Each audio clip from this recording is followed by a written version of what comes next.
Hi, my name is Nick Santamarina, and today I will be walking you through some of the new features of the MindBridge API.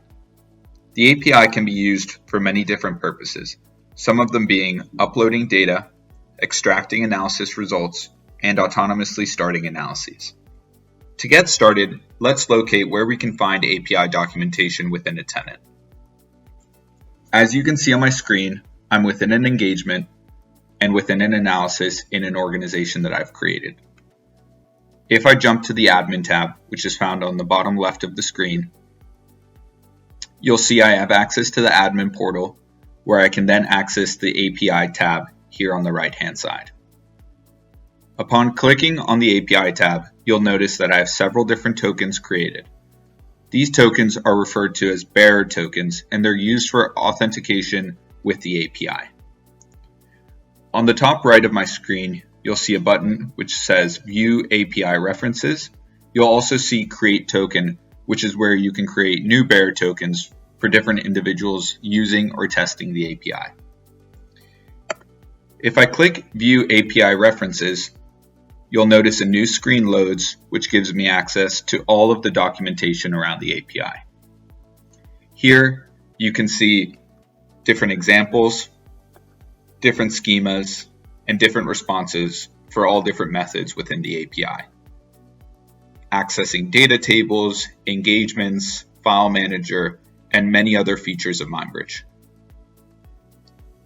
One of the most helpful features of the API is that upon clicking Export Spec File, which can be found at the top right corner of this screen, I can actually export this file in the form of a Swagger doc and upload it to, for example, Postman, where I can then test and use the API in real time. Here, I've navigated now to Postman, where under the APIs tab on the left-hand side, I can now click Import and drag and drop that API specification file, which I just downloaded.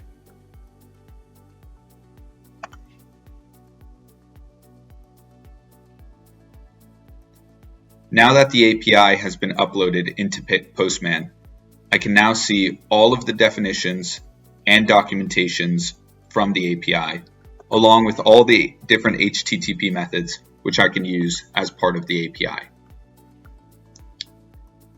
You can test in real time using these directly from Postman.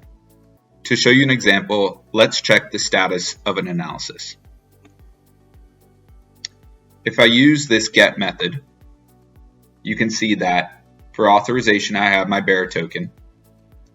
You can see the URL I'm using is analyses with the analysis ID of the analysis I'd like to check the status of. If I click send, under the body of the response, you can now see that this analysis has been complete with no errors and is ready to be reviewed. Thank you very much.